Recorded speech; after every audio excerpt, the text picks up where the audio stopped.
시청자 여러분, 안녕하십니까? 10월 11일 금요일 JTBC 뉴스 아침엔 시작합니다. 검찰이 조국 법무부 장관 동생 조모 씨에 대한 구속영장을 다시 청구하기로 했습니다. 웅동학원 교사 채용을 약속하면서 지원자 부모로부터 2억 원을 받았고 돈을 전달한 종범 2명은 이미 구속됐는데 조 씨 영장이 기각된 것을 결코 받아들일 수 없다는 입장입니다. 검찰은 조국 장관의 부인 정경심 교수도 조만간 추가로 불러서 4차 조사를 진행하기 위해 정 교수 측과 일정을 조율하고 있는 것으로 전해졌습니다. 조국 장관과 관련된 의혹이 계속해서 국감의 최대 쟁점이 되고 있는 가운데 어제 국민권익위원회를 상대로 한 국감에서는 가족이 검찰 수사를 받고 있는 조 장관이 법무장관으로 일하는 게 이해 충돌의 여지가 없는지를 두고 공방이 이어졌습니다. 오늘 한국과학기술연구원 부산광역시를 대상으로 진행되는 국감은 조 장관 딸 관련 의혹을 두고 공방이 예상됩니다. 클럽 버딩썬 사건에 연루된 윤모 총경이 어젯밤 구속됐습니다. 가수 승리 등의 카카오톡 대화방에서 경찰총장으로 불렸던 인물인데 승리 측에 경찰의 단속 정보를 알려주고 업체 대표로부터 사건을 무마해주는 대가로 수천만 원대 주식을 받은 혐의입니다. 미국과 중국 간의 고위급 무역 협상이 미국 워싱턴에서 시작됐습니다. 포괄적인 합의가 아닌 부분적 합의, 스몰딜 가능성이 나옵니다. 트럼프 미국 대통령은 중국 대표단을 이끌고 있는 류허 부총리를 만날 것이라고 말했습니다.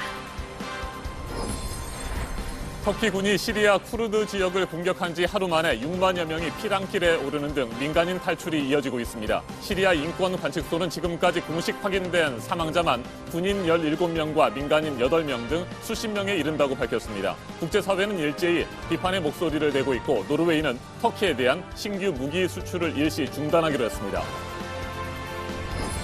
2022년 카타르 월드컵 아시아 2차 예선에서 우리 대표팀이 스리랑카를 상대로 8대0 대승을 거뒀습니다. 2연승을 한 대표팀은 다음 주 화요일인 15일 평양에서 북한과 3차전을 갖습니다.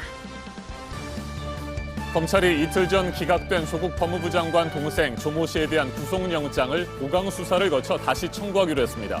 웅동학원 교사 채용을 약속하면서 지원자 부모로부터 2억 원을 받았고 돈을 전달한 종범 2명은 이미 구속됐는데 조 씨의 영장이 기각된 것을 결코 받아들일 수 없다는 입장입니다. 그리고 조 장관 부인 정경심 교수에 대해서는 검찰이 추가 조사가 불가피하다고 보고 4번째 소환 날짜를 정 교수 측과 조율을 하고 있는 중입니다. 건강상의 이유 등으로 조사를 긴 시간 진행하지 못했고 조서를 보는데 상당한 시간을 써서 주요 혐의에 대한 조사가 별로 이루어지지 않았다는 게 검찰의 설명입니다. 강희연 기자가 첫 소식 전해드립니다. 검찰은 조국 장관의 동생 조모 씨에 대해 보강 수사를 한 뒤 영장을 다시 청구하겠다고 밝혔습니다. 조 씨는 웅동학원에서 사무국장으로 근무할 때 교사 채용을 약속하며 지원자 부모 2명으로부터 각각 1억 원씩 받은 혐의를 받습니다. 검찰은 조 씨의 지시로 돈을 받아 전달한 2명이 이미 구속됐고 객관적 증거가 있는데도 영장이 기각된 건 받아들이기 어렵다는 입장입니다. 일각에선 조 씨의 주요 범죄가 공사대금 채권을 두고 웅동학원과 허위 소송을 벌인 배임 혐의가 아니냐며 채용 비리를 수사하는 건 별건이라는 주장도 나왔습니다. 하지만 검찰은 2가지 의혹 모두 별건이 아닌 주요 의혹이라고 반박했습니다. 두 의혹 모두 정식으로 고발장이 접수돼 시작한 수사라는 겁니다. 이와 함께 검찰은 조 장관의 부인 정경심 교수의 4차 소환도 준비하고 있습니다. 사모펀드 의혹과 관련된 혐의와 딸의 동양대 표창장을 위조한 혐의를 받는 정 교수는 이미 3차례 조사를 받았습니다. 검찰은 정 교수의 건강 등의 이유로 충분한 조사가 이뤄지지 못했다며 추가 소환 날짜를 조율하고 있는 것으로 전해졌습니다. JTBC 강연입니다. 국회는 어제 국민권익위원회를 상대로 국정감사를 벌였습니다. 검찰 수사와 조국 법무부 장관의 직무 관련성을 놓고 공방이 이어졌습니다. 가족이 검찰 수사를 받고 있는데 조국 장관이 검찰에 대한 인사권을 가진 법무부 장관으로서 일하는 것이 적절한가? 이 부분이 가장 큰 쟁점이었습니다. 최재원 기자가 보도합니다. 국민권익위원장님. 약간 우리 국민권익위원장께 정무위 국정감사는 보훈처와 국민권익위를 상대로 했지만 많은 질문이 권익위원장에게 향했습니다. 수사 가이드라인을 제시하고 이것을 통해서 조국 장관의 사적 이익을 보장받으려 하고 있습니다. 구체적으로 수사에 대해서 관여하거나 또 방해하거나 영향을 끼쳤을 때가 문제입니다. 드린 대로 5억만 가지고 권익위는 배우자가 수사를 받고 있는 경우 법무부 장관과 배우자 사이에 직무 관련성이 있을 수 있다고 설명했습니다. 제 개인적인 생각입니다만은 권익위로서는 그것에 관한 사실관계를 좀 더 확인을 한 다음에 이 문제가 있다고 생각한다면 그것을 인사권자에게 통보하는 식이면 어떤가. 조국 장관 딸의 장학금 얘기도 나왔습니다. 유현진 방어율보다도 낮은 학점 받은 학생한테 성적도 아니고 가난도 아니고 공부 더 열심히 하라고 이 격려하는 장학금 청탁금지법에 왜 저촉되지 않는다고. 이에 대해 권익위는 청탁금지법이 아니라 해당 대학의 학칙에 어긋나는지를 따져봐야 한다는 입장을 내놨습니다. JTBC 최재원입니다. 윤석열 검찰총장이 네 번째 자체 개혁안을 발표했습니다. 검찰이 직접 수사하는 사건을 부정부패와 경제, 선거 등 5가지로 추렸습니다. 부정부패의 범위를 어디까지 볼지에 대해서는 구체적으로 설명하지 않았습니다. 그리고 국민에게 알리는 작업만을 맡게 될 전문 공보관을 각 검찰청에 1명씩 두겠다고 밝혔습니다. 신아람 기자입니다. 대검찰청은 어제 네 번째 개혁안을 발표하면서 검찰이 직접 수사하는 사건의 범위를 밝혔습니다. 경제, 부정부패, 공직, 방위사업, 선거 분야 등 5가지 중대범죄에 한정한다고 했습니다. 마약, 조직폭력 등 강력범죄와 환경범죄 등은 직접 수사 대상에서 빠졌습니다. 대검 관계자는 대검에서 일선검찰청이 수사에 착수할지 여부를 승인할 때 이런 기준으로 심사하겠다고 말했습니다. 이 중 부패범죄의 범위가 논란거리로 떠올랐습니다. 다양한 범죄가 부정부패로 분류될 수 있어 취지와 달리 직접 수사 대상이 별로 줄어들지 않을 수 있기 때문입니다. 검찰은 이 범위에 대해선 구체적으로 밝히지 않았습니다. 어제 개혁안엔 공보 업무를 맡을 전문 공보관을 각 검찰청에 1명씩 따로 두겠다는 내용도 담겼습니다. 이제까진 수사 책임자들이 주로 공보를 해왔는데 수사와 공보를 떼어놓겠다는 겁니다. 하지만 법무부가 피의사실 공표 금지안을 추진하고 있고 검찰 스스로도 공개 소환을 폐지한 점이 변수입니다. 전문 공보관이 제공할 정보가 별로 없을 수 있기 때문입니다. JTBC 신아람입니다. 클럽 버닝썬 사건에 연루된 윤모 총경이 어젯밤 구속됐습니다. 가수 승리 등의 카카오톡 대화방에서 경찰총장으로 불렸던 인물이죠. 승리 측에 경찰의 단속 정보를 알려주고 업체 대표로부터 사건을 무마해 주는 대가로 수천만 원대 주식을 받은 혐의입니다. 법원은 범죄 혐의가 상당 부분 소명됐고 증거인멸에 우려가 있다고 밝혔습니다. 강희영 기자입니다. 이른바 버닝썬 사건에 연루된 윤모 총경이 어젯밤 구속됐습니다. 서울중앙지법은 윤 총경의 범죄 혐의 상당 부분이 소명됐고 증거인멸 우려가 있다고 밝혔습니다. 윤 총경은 승리와 유인석 전 유리홀딩스 대표가 운영하던 강남주점 몽키뮤지엄에 경찰 단속 정보를 사전에 미리 알려준 혐의를 받고 있습니다. 또 자신을 승리 측에 소개해준 특수 잉크 제조업체 노건 C&I 정모 전 대표로부터 수천만 원의 주식을 받은 혐의도 있습니다. 지난 2016년 정 전 대표가 사기와 횡령, 배임 등의 혐의로 고발당했을 때 사건을 무마해주는 대가로 주식을 받았다는 겁니다. 또 버닝썬 수사가 시작되자 정 전 대표에게 자신과 통화한 내역 등을 삭제하라고 지시한 혐의도 받습니다. 윤 총경은 조국 법무부 장관이 청와대 민정수석이던 시절 민정수석 비서관실에서 함께 근무한 적이 있습니다. 이 때문에 검찰은 경찰의 버닝썬 수사 과정에서 청와대 등이 개입했는지도 들여다보고 있습니다. 윤 총경은 이런 의혹들에 대해 사실관계 일부를 인정하면서도 주요 혐의를 모두 부인해왔습니다. JTBC 강연입니다. 미국과 중국의 무역 전쟁이 계속되고 있는 가운데 현지 시간 10일 워싱턴에서 미중 양국의 고위급 무역 협상이 다시 시작됐습니다. 부분적 합의 가능성이 흘러나오면서 뉴욕 증시는 소폭 상승했습니다. 워싱턴에서 박현영 특파원이 보도합니다. 중국 측 협상 대표인 류허 부총리가 도착하자 미국 대표인 스티븐 무누신 재무장관과 로버트 라이트하이저 미 무역대표부 대표가 맞이합니다. 현지 시간 10일 워싱턴에서 미중 고위급 무역 협상이 시작됐습니다. 협상은 긍정적인 분위기에서 시작됐다고 월스트리트 저널이 전했습니다.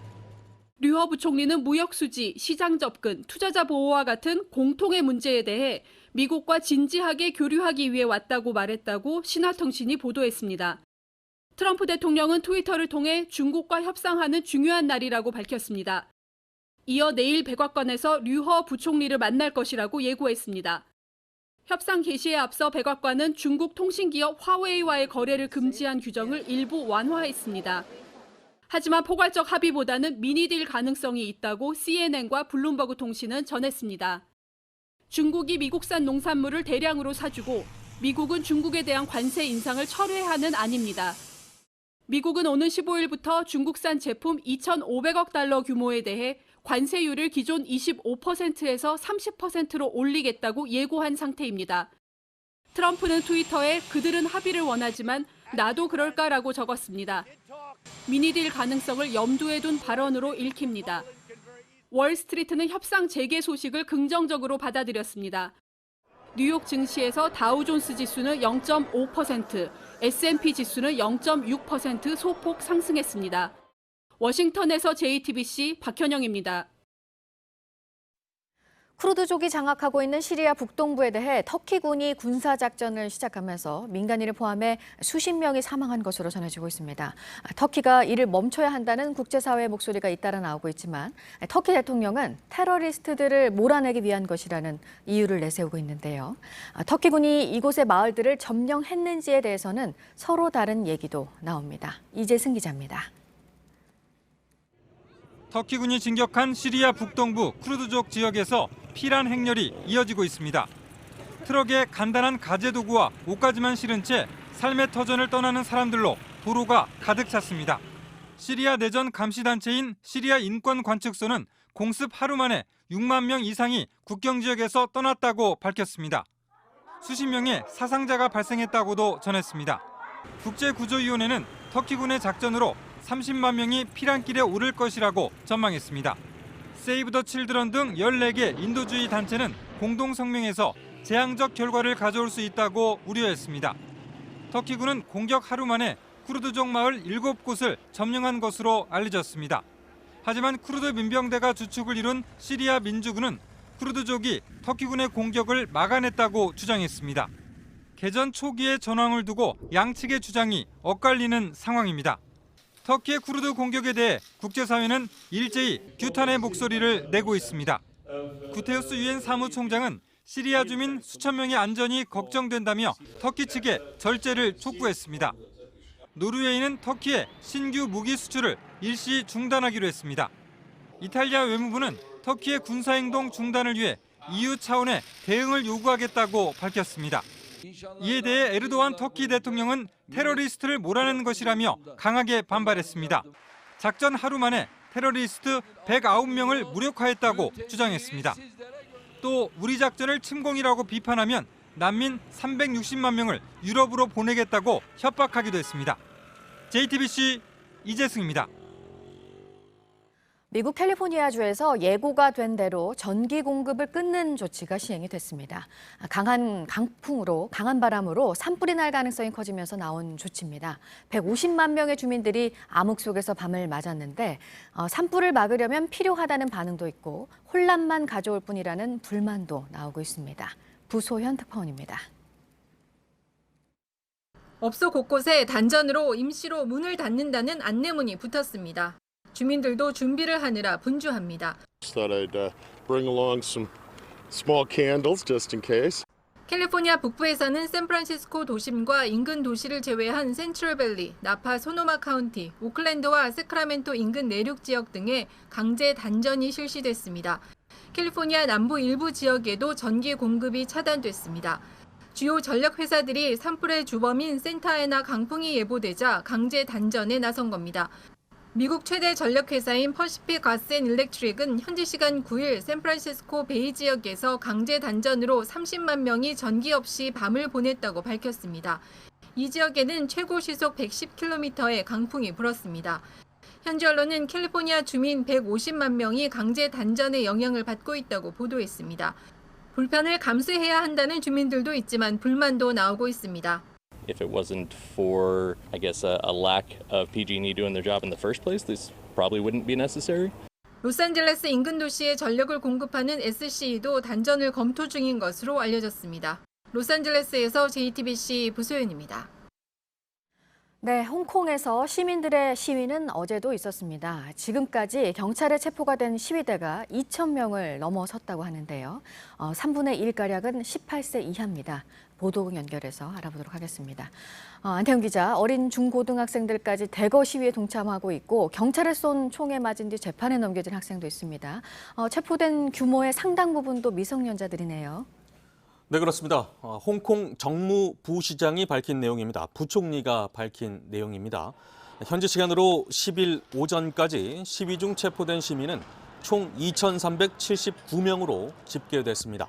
특히 이 가운데 18세 이하 미성년자는 750명으로 전체의 3분의 1에 가깝습니다. 홍콩에서는 민주화 요구 시위가 거세지면서 대학생은 물론 중고등학생까지 시위에 동참하고 있습니다. 어제 저녁에도 홍콩 유명 관광지인 침사추이에서 시위가 벌어졌습니다. 홍콩 행정수반인 캐리람 행정장관은 오는 16일 홍콩 의회에서 시정 연설을 할 예정입니다. 계속되는 시위 사태를 해결할 대책을 내놓을지 주목되고 있습니다. 환경을 위해서 곳곳에서 플라스틱 사용을 하지 못하도록 하고 있죠. 호텔에서도 이 플라스틱 용기를 못 쓰게 한다는데 미국 얘기죠? 네, 그렇습니다. 샴푸나 바디워시 이런 것들을 담는 플라스틱 용기를 사용을 금지하겠다라는 것입니다.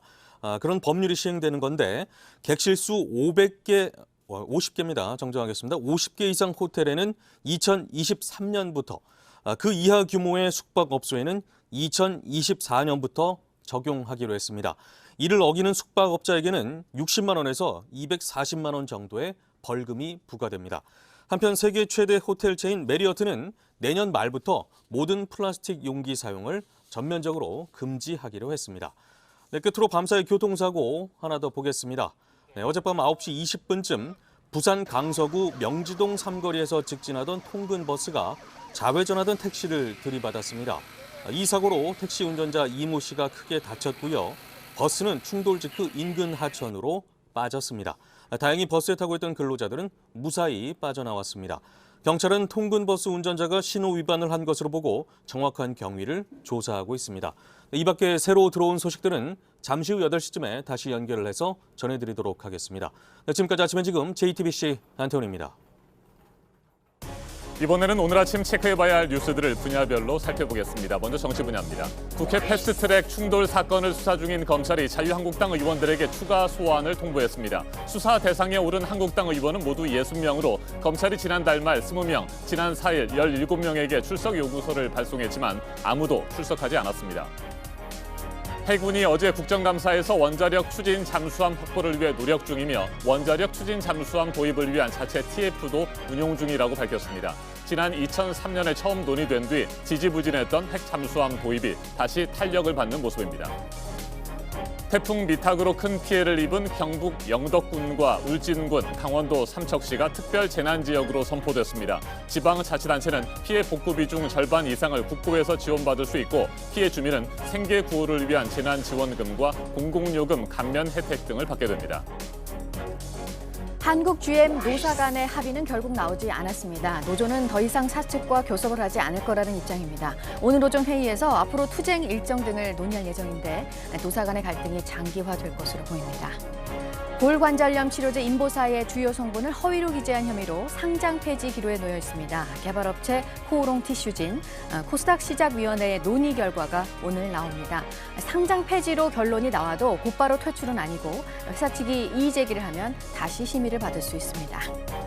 일본을 향한 국내 불매운동이 계속되면서 유니클로를 운영하는 일본의 의류업체가 한국의 사업 실적이 현저히 악화됐다고 발표했습니다. 수익을 나타내는 지표가 구체적으로 얼마나 줄었는지는 밝히지 않았습니다. 올해 3월부터 8월까지 매출이 큰 폭으로 떨어졌다고만 설명했습니다. 이후 1년 동안 수익도 대폭 감소할 것으로 전망했습니다.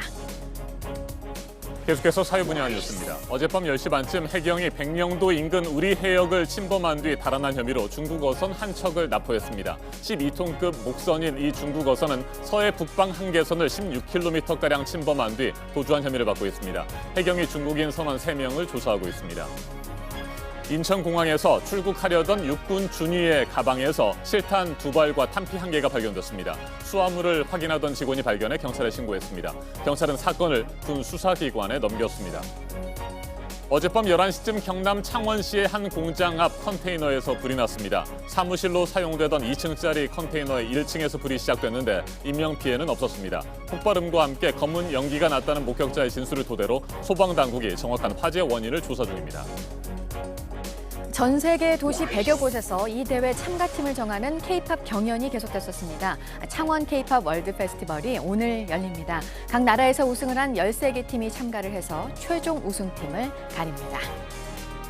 광주 미디어 아트 페스티벌이 오늘부터 일주일 동안 이어집니다. 광주의 정체성 그리고 아픔을 예술로 치유하는 광주의 이야기를 미디어 아트 속에 담아냈습니다.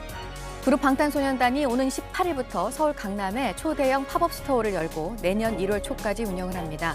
뮤직비디오 속 세계를 직접 경험할 수 있는 공간을 포함해서 방탄소년단 관련 콘텐츠로 채워졌습니다.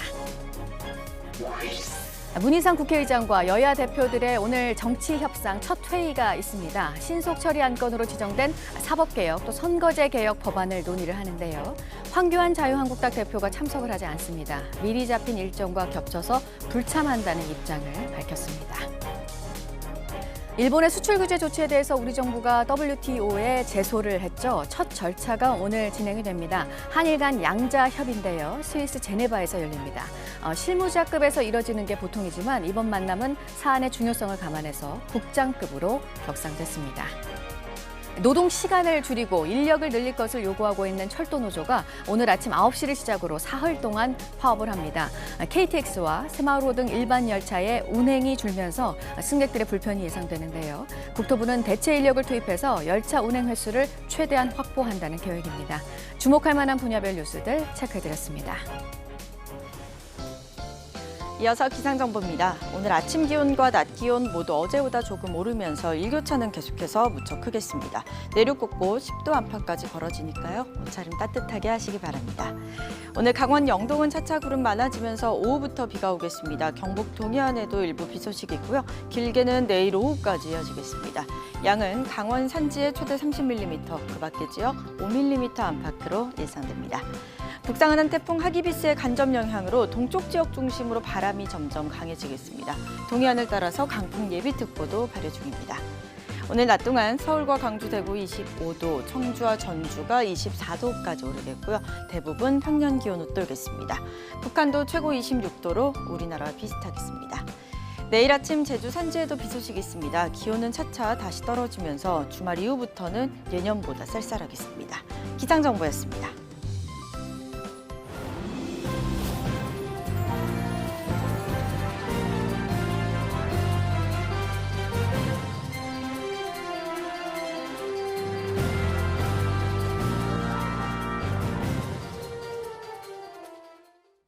이틀 전 대규모 집회가 열린 광화문의 한편에선 주최 측이 참가자들에게 헌금을 거뒀습니다. 교인뿐 아니라 일반인에게도 돈을 내달라고 했는데 이게 법 위반이 아니냐는 논란이 일고 있습니다. 류정화 기자가 보도합니다. 파란 모자를 쓰고 조끼를 입은 사람들이 봉투에 돈을 걷습니다. 오늘 순서 중에서 가장 기쁜 시간이 돌아왔습니다. 무슨 시간일까요? 헌금하는 시간이죠, 헌금. 교인이 아니어도 내달라고 합니다. 교회를 안 다니시는 분들도 모두 동참해 주시면. 그런데 집회 현장에서 이렇게 돈을 걷는 건 기부금품법 위반이라는 논란이 일었습니다. 법에는 1,000만 원 이상을 모으려면 사전에 관공서에 등록해야 합니다. 종교단체가 신도에게 모금하는 건 예외지만 신도가 아닌 불특정 다수에게 거둔 건 법 위반 소지가 있다는 것입니다. 헌금함에는 헌금의 처분 권한을 전광훈 목사에게 위임한다고 돼 있는데 이 부분도 논란입니다. 성경 어디에도 그런 법은 없습니다. 헌금을 하나님께 드리는 것이지 목사에게 드리는 것이 아니기 때문에. 전 목사는 지난 3일 집회에서만 1억 7천만 원을 거뒀다고 말했습니다. 집회를 주최한 범국민투쟁본부 측에 입장을 물어봤습니다. 장외 집회지만 종교 행사로 진행됐기 때문에 문제가 없다고 답했습니다. JTBC 류정화입니다. 어젯밤 11시 40분쯤 서울 동대문구 장안동에 주차된 유치원 버스에서 불이 났습니다. 불은 40분 만에 꺼졌고 인명피해는 없었지만 옆에 있던 유치원 버스 석 대가 불에 타 800만 원의 재산 피해가 났습니다. 소방당국은 버스 운전석 아래쪽에서 연기가 났다는 목격자 진술을 토대로 정확한 화재 원인을 조사하고 있습니다. 어제 저녁 7시 10분쯤 서울 성동구 행당동 상가 건물 지하 1층 노래방에서 불이 났습니다. 불은 30여 분 만에 꺼졌고 다친 사람은 없었습니다. 소방당국은 노래방 주방에서 불이 시작된 것으로 보고 정확한 화재 원인을 조사하고 있습니다. 어제 저녁 7시쯤 인천시 연수구 옥련동 옹암교차로 부근 도로를 달리던 그랜저 승용차에서 불이 났습니다. 60대 운전자가 긴급히 차를 세우고 대피해 인명피해는 없었습니다. 불은 10여 분 만에 꺼졌지만 엔진룸 등이 불에 타 소방서 추산 560만 원의 재산 피해가 났습니다.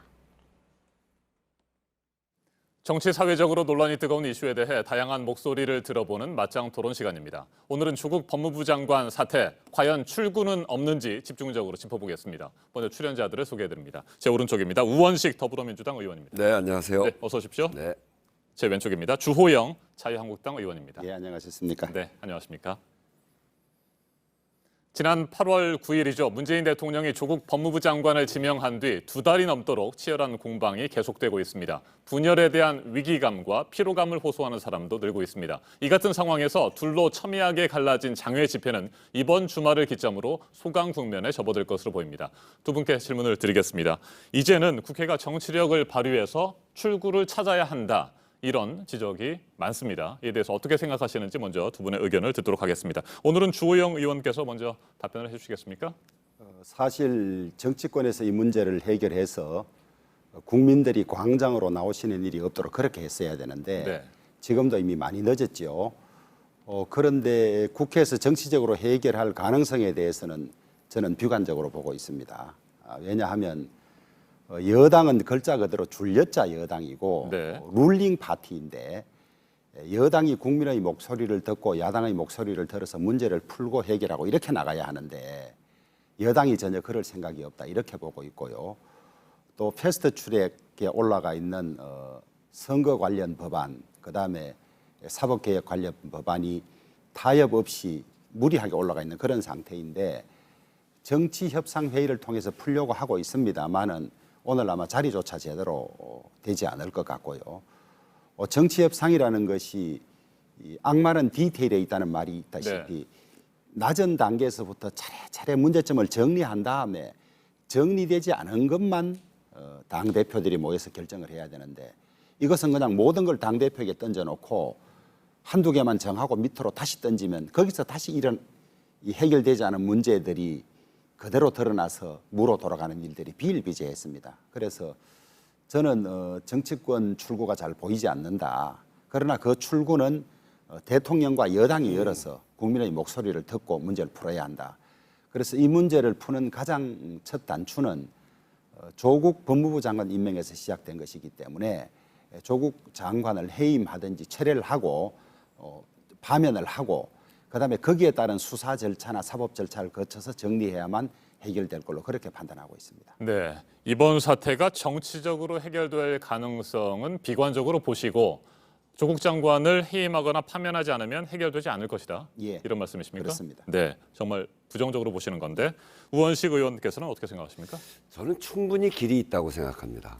이 문제의 시작은 지금 말씀하신 대로 조국 장관 임명에 관해서 시작을 한 일인데 네. 서초동에 모이고 광화문에 모이잖아요. 서초동에 모이는 거는 조국 장관과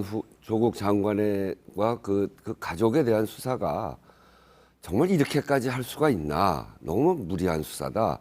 이런 문제 제기를 하면서 검찰 개혁을 하자고 하는 거거든요. 그래서 검찰 개혁의 해법을 하나 찾아야 되는 네. 일이고요. 또 하나는 서초동에서 모이니까 그거에 대해서 조국 장관의 임명, 퇴진 이거를 먼저 처리해야 된다라고 주장하는 분들이 광화문에 모인단 말이에요. 그러니까 서초동 집회에 대한 대응인데 이 두 가지 문제를 어떻게 푸느냐의 문제입니다. 검찰 개혁은 이미 상당히 많은 부분에서 네. 진전되고 있습니다. 검찰 자신이 내놓기도 하고 법무부가 내기도 하고 그래서 이미 중앙지검을 제외한 세 곳을 제외한 나머지에서는 특수부를 폐지한다. 그리고 그 이름을 반부패부로 바꾸자 하는 것도 있고요. 또 그리고 그 이외에도 별건 수사를 제한한다거나 야간 수사를 제한한다거나 최소한의 인권을 존중하는 이런 조치들을 법무부와 검찰에서 경쟁적으로 내놓고 있죠. 어제 검찰은 4번째 발표를 해서 일부 이제 그 몇 가지 주요한 범죄 이외에는 그 수사를 하지 않겠다 이렇게 내놓고, 어떤 분은 검찰 그런 개혁에 대해서 뼈를 깎는 개혁을 하라고 했더니 발톱을 깎냐 뭐 이런 얘기도 할 정도로 미온적이라고 하지만 법무부 개혁까지 해서 검찰 개혁에서 상당한 부분들이 진전되고 있고요. 국회에서는 이제 패스트트랙법으로 올라져 있는 공수처법을 비롯한 사법개혁법들이 있는데 그거는 정치 협상을 통해서 해결할 수 있는, 그리고 그거는 이제 패스트트랙에 올랐기 때문에 일정 시한이 지나면은 본회의를 통과할 수밖에 없게 돼 있거든요. 하여튼 그런 점에서 시한이 있는 일이다. 그런 점에서 정치 협상을 통해서 국회가 하면 되는 일이고, 조국 장관의 거취 문제에 대해서는 이렇게 왈가왈부할 문제가 아닙니다. 검찰이 아주 철저하게 수사를 하고 있고, 또 그런 속에서 수사 결과가 나와야 되는 거 아니겠습니까? 그거는 검찰이 수사하는 걸 보면 되는 일입니다. 그래서 검찰 개혁이라는 과제는 지금 하고 있는 것과 국회에 제기되어 있는 것을 국회가 풀고, 그리고 조국 장관의 거취 문제에 관해서는 수사 결과를 보고, 그러니까 지금 제도적으로 할 수 있는 틀이 갖춰져 있는데, 문제는 대의 제도를 국회가 부정하고 있는 겁니다. 야당은 어포지 파트라고 해서 반대하는 당이에요. 반대하는 건 전 동의하는데, 그 반대를 국민의 위임을 받은 국회의원들이 국회에서 하라는 겁니다. 국회에서 이런 문제 가지고 충분히 논의해서 이 두 가지 문제를 해결하면 출구가 충분히 만들어질 수 있고 열릴 수 있는 겁니다. 이게 국회가 이 대의제로서의 역할을 제대로 못하기 때문에 국민들이 광장에 나오는 것인데, 이제 검찰과 국회에서 해야 될 일들을 제대로 하면서 민생을 중심으로 해서 국회에서 일을 해나가자. 그러면 출구가 나온다 이렇게 생각합니다. 네, 이번 조국 사태 정치적 해결이 충분히 가능하다 이런 입장이신데, 앞서 주호영 의원께서는 조국 장관을 해임하거나 파면하지 않는 이상 해결될 수가 없다 이런 입장을 분명하게 밝히지 않았습니까? 자유한국당과 더불어민주당 두 당 자체에서도 지금 협상의 여지가 없어 보이는데요. 그러니까 조국 장관을 먼저 퇴임시켜라. 그거는 서로 입장을 바꿔놓고 생각해 보자고요. 누구를 퇴임을 시키려고 하는데, 수사를 지금 검찰이 한 40일 했어요. 그리고 이 문제 제기한 것까지 하면 거의 7, 80일 문제 제기한 거거든요.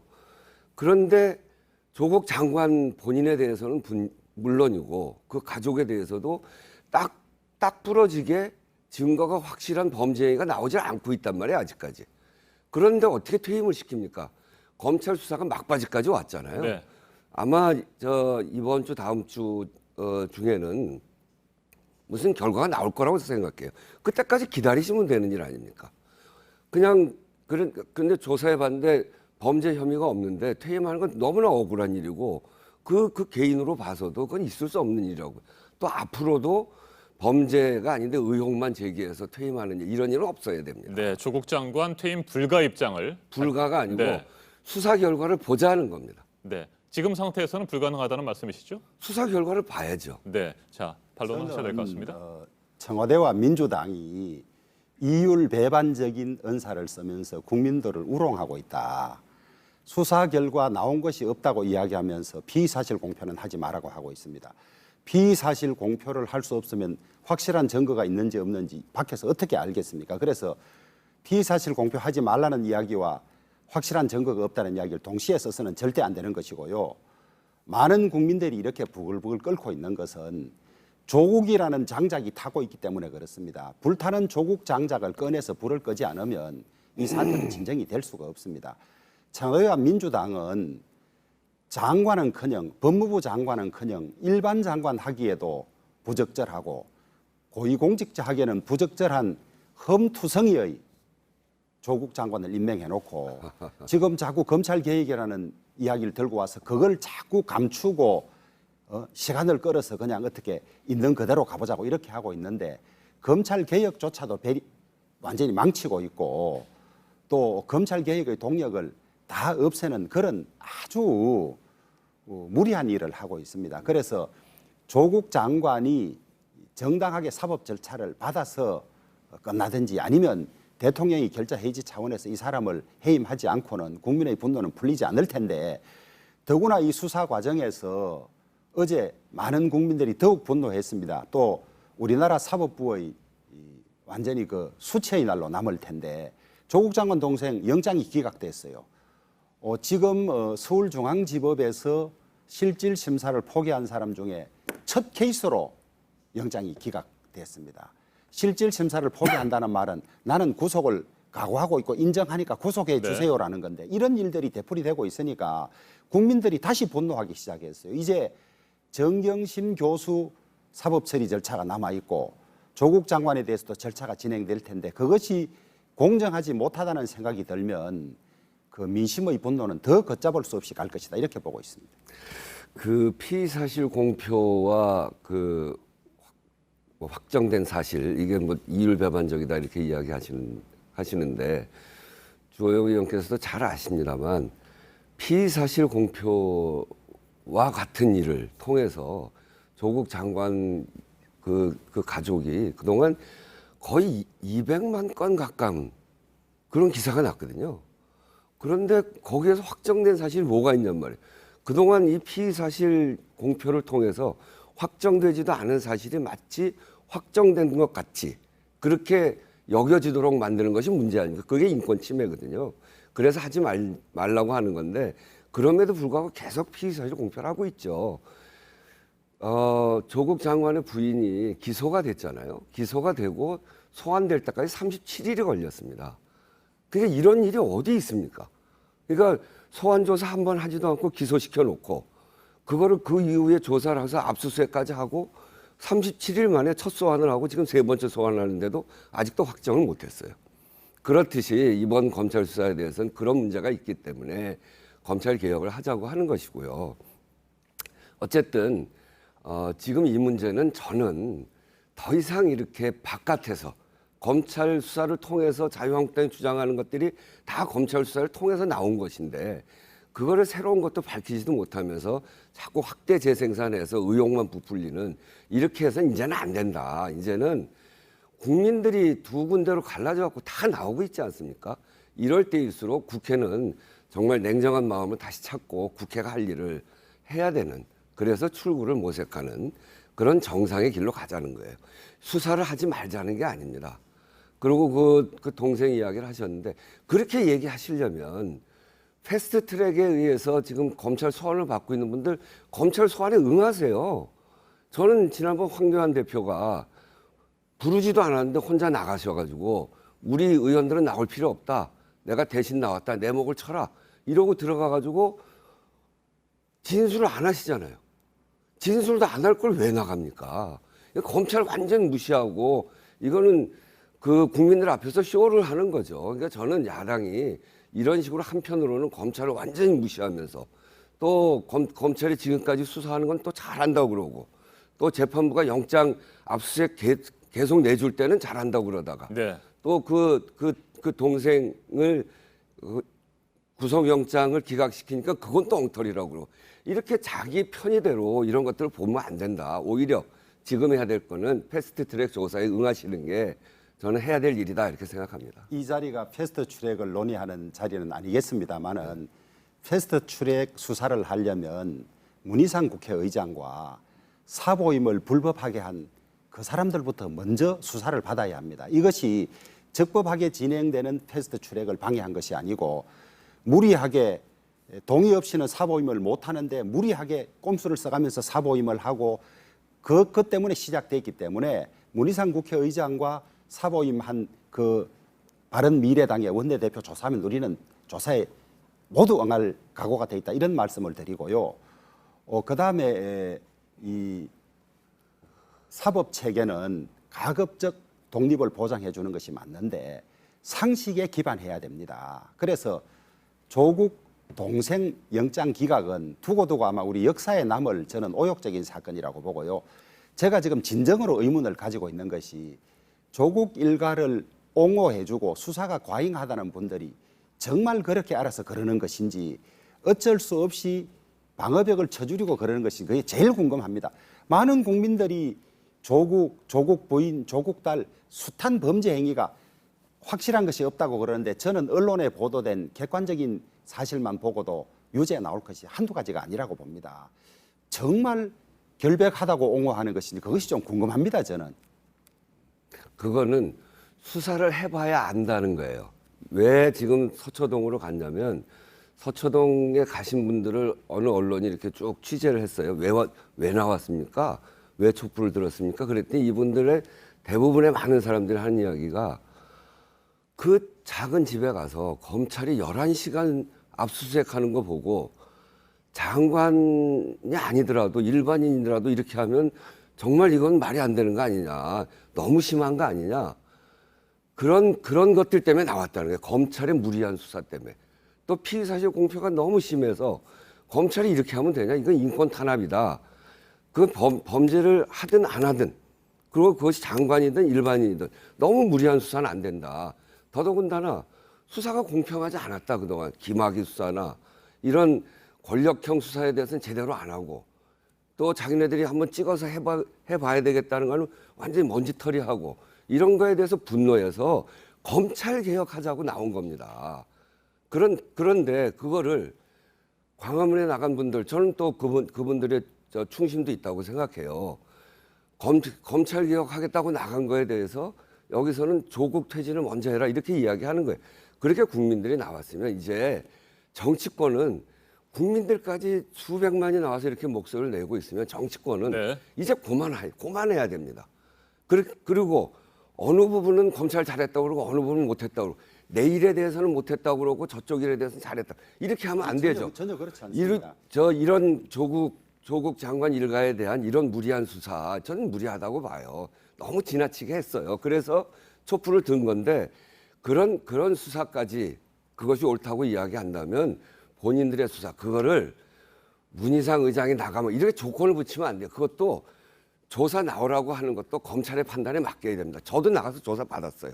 저희 여당은 나오라고 하는 거 다 가서 받았습니다. 알겠습니다. 야당만 왜 안 나갑니까? 네, 자 우원식 의원님 질문을 맨 처음에 드렸었고 공방이 오가는 상황에서 답변까지 들었습니다. 이제 뭐 좀 정리를 이 부분에 대해서는 해야 될 것 같습니다. 제가 이야기를 조금만 더 네, 잠깐만요. 예. 그러면 잠시만 예. 뒤에 제가 답변 기회를 드리도록 하겠습니다. 조국 장관 사태 과연 정치권에서 해결 가능성이 있느냐, 출구를 찾을 수 있느냐 이런 주제를 제가 던지면서 오늘 토론을 시작했는데 이렇게 공방이 계속해서 이어지면 오늘 맞짱 토론의 출구조차 찾을 수가 없을 것 같습니다. 네, 시간은 정해져 있는데 그래서 잠깐 말씀을 하시고요.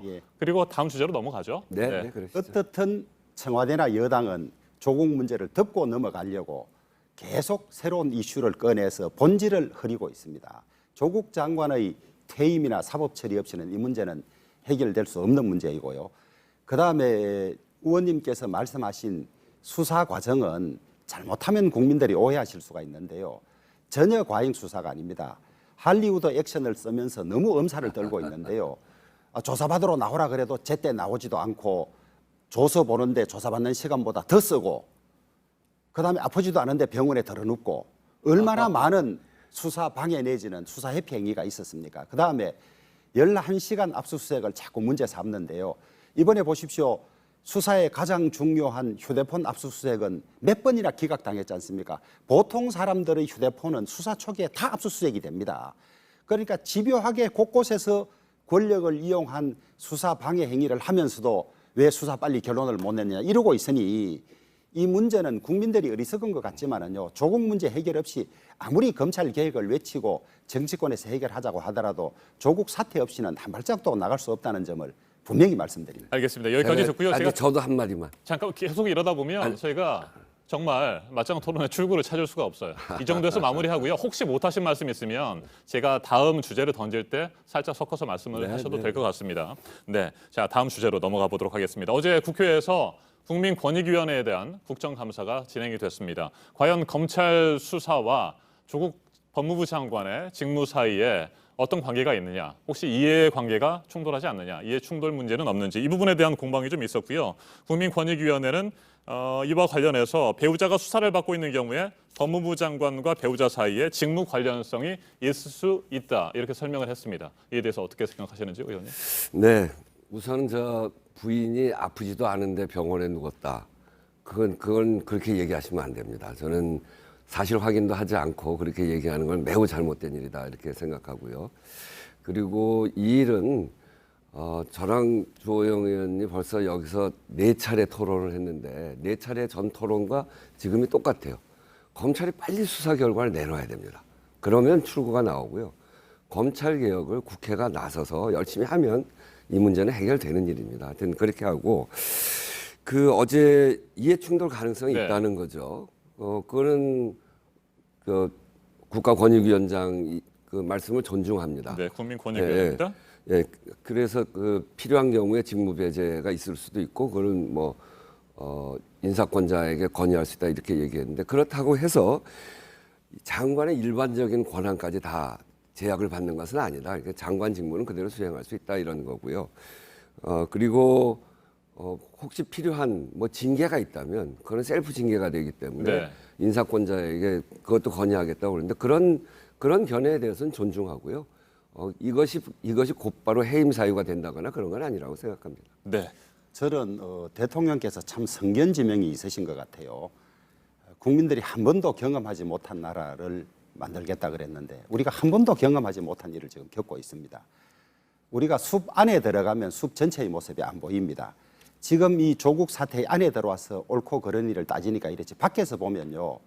이 시대가 세월이 흐르고 나면 참 부끄러운 시대로 저는 기록되었을 거라고 봐요.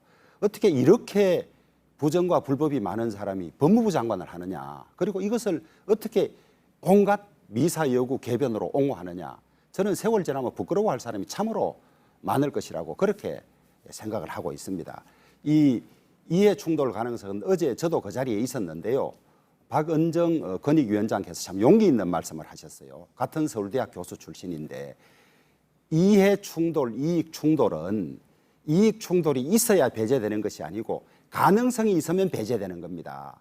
법무부 장관의 일 중에서 가장 중요한 것이 검찰 지휘 감독인데 자기 가족 전체가 수사를 받고 있고 심지어 자기도 수사 대상이 될 사람이 지금 그 자리에 있다는 것 자체가 이익 충돌이고 배제돼야 하는 것이지 거기에서 무슨 구체적으로 지휘를 하네 안 하네 그런 것을 따지는 것이 아닙니다. 이해 충돌은. 이해 충돌 가능성만으로 직무 배제인 것이기 때문에 방금 셀프 징계라 그러셨는데 셀프 징계 안 하셔도 돼요. 대통령이 해임하면 되고 본인이 사임하면 되는 것이지 이렇게 한 번도 겪지 못한 일을 가지고 국민들을 혼란에 빠뜨리면 안 되는 겁니다. 지금도 너무 멀리 왔어요. 너무 멀리 왔고 민심을 제대로 읽고 빨리 수습을 하고 넘어가야지. 이걸 덮고 무슨 딴 더 큰 일로 덮인다든지 시간이 지나가면 덮인다든지 이럴 수가 없는 일입니다. 이게. 그 점에서 보면요. 우리 정부 지금 문재인 정부에는 안에 용기 있는 사람들이 많은 거예요. 권익위원장도 이런 경우에 이렇게 얘기하거든요. 지난 정부에 언제 이런 적이 있습니다. 이 문재인 정부는 각자 자기 위치에서 자기 권한을 가지고 자기가 할 수 있는 이야기를 할 수 있는 정부입니다. 그런 점에서 저는 어제 권익위원장이 어려운 이야기를 하셨습니다만 역시 문재인 정부구나. 이 어떤 외부의 권한이나 조건 이런 거 따지지 않고 자기 이야기 할 수 있는 사람들이 정부 곳곳에 있구나. 그렇기 때문에 건강하게 일을 해낼 수 있다고 생각합니다. 저는 반대로 보는데요. 그런 점에서 보면 지난 시기에 우리 조윤선 장관의 이런 과정도 봐도 참 부끄러운 역사였죠. 그런 걸 보면서 우리 국민들이 이미 과도하게 이해 충돌을 한다거나 거기에서 장관이 자신의 권한을 남용한다거나 이런 일이 있으면 국민이 용서하지 않을 겁니다. 그리고 각 곳에 있는 우리 정부의 구성원들이 그걸 동의하지 않습니다. 그런 면에서 보면 이 정부의 구성원들이 건강성을 잃지 않고 있다라고 하는 점을 이야기하는 거죠. 조국 장관에 대해서는 국민들이 이미 용서하지 않고 있는데 청와대와 민주당만 모르고 있어요. 모르고 있고 어제 박은정 장관의 경우는 용기 있는 행동이 아니고요. 그렇게 답변할 수밖에 없어요. 일말의 양심이 있는 학자 출신이라면. 더 나아가서 지금 2달 동안 이렇게 계속되고 있는데 미리 국정감사장이 아닌 데서 이건 이해 충돌이기 때문에 배제되어야 됩니다라고 말했어야 용기 있는 것이지. 국감에서 질문을 하니까 답변은 안 할 수가 없고 그 답변 이외에는 답변이 없으니까 한 건데 저는 그나마 용기 있다고 보지. 무슨 말씀 조금 전에는 용기 있게 이 정부 했다고 하고 곳곳에 옳은 말을 하는 사람이 있다고 하면 주호영 의원도 말씀하실 때 좀 일관성을 가져야 돼요. 국민들이 웃습니다. 좀 일관성을 가지셔야 된다고. 어떤 점에서 일관성? 조금 전에는 용기 있게 대답을 했다고 해놓고 그 점만 해도 용기 있다는 거예요. 그러나 더 용기 있으려면 그러고 제가 질문하기 전에 추궁당하기 전에 권익위원회라는 데가 뭡니까? 이익 충돌이나 있으면 먼저 예방하고 제지하는 데인데 안 됩니다라고 2달 동안 있다가 국감장에서 추궁당하니까 했어요. 그나마 용기 있지만은 정부의 구성원들이 자기한테 마이크가 와야 이야기하는 거죠. 아니, 그거를 그냥 권익위원회는 그런 데가 아닙니다. 막 외치고 다니나요? 네, 국민권익위원회는 그런 됐습니다. 데가 아닙니다. 됐습니다. 제가 이제 왜 이 정부 잘하는 걸 조금이라도 인정하세요. 이렇게 하나도 인정을 안 하려고 그래요. 아니 잘하는데 왜 대통령이나 민주당 지지율이 자꾸 내려가고 있습니까? 알겠습니다. 자, 두 분 이제 저는 진심으로 충고 드리는 겁니다. 그 그만하시고요. 민심을 잃고 좀 잘하시라는 겁니다. 그만하시고요. 그런 속에서 하는 거죠, 저희가. 네, 의원님들 그만하시고요. 이제 정말 끝내야 됩니다. 자, 두 분 다투시는 거 중단하시고 예, 30초씩만 시간 드릴 테니까 정말 이 말씀은 꼭 해야 되는데 못했다 하시죠. 이제 정말 이번 국회가 20대 국회의 마지막입니다. 이제 며칠 안 남았습니다. 진짜 20대 국회에서 해야 될 거는 이런 겁니다.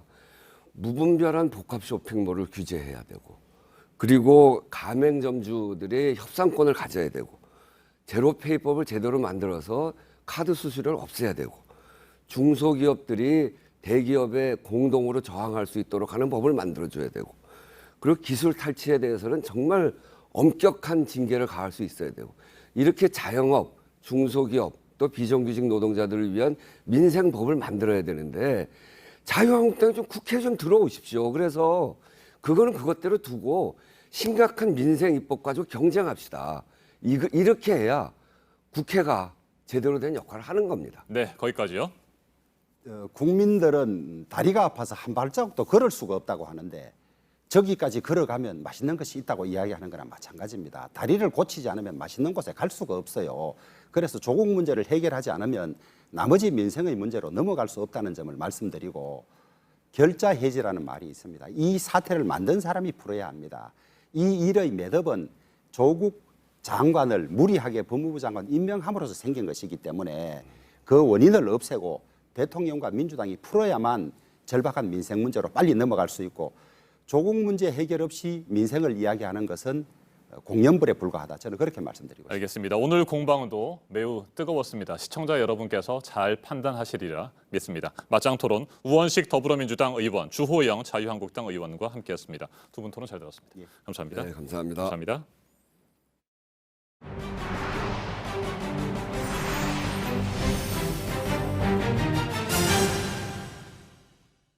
화성 연쇄 살인 사건 8차 사건도 자신이 저질렀다고 이춘재가 자백을 하면서 이 사건 범인으로 20년 옥살이를 한 윤모 씨는 재심을 준비하고 있고요. 약촌 오거리 살인 사건 등의 재심 변호사로 잘 알려져 있는 박준영 변호사가 변호를 맡게 됐습니다.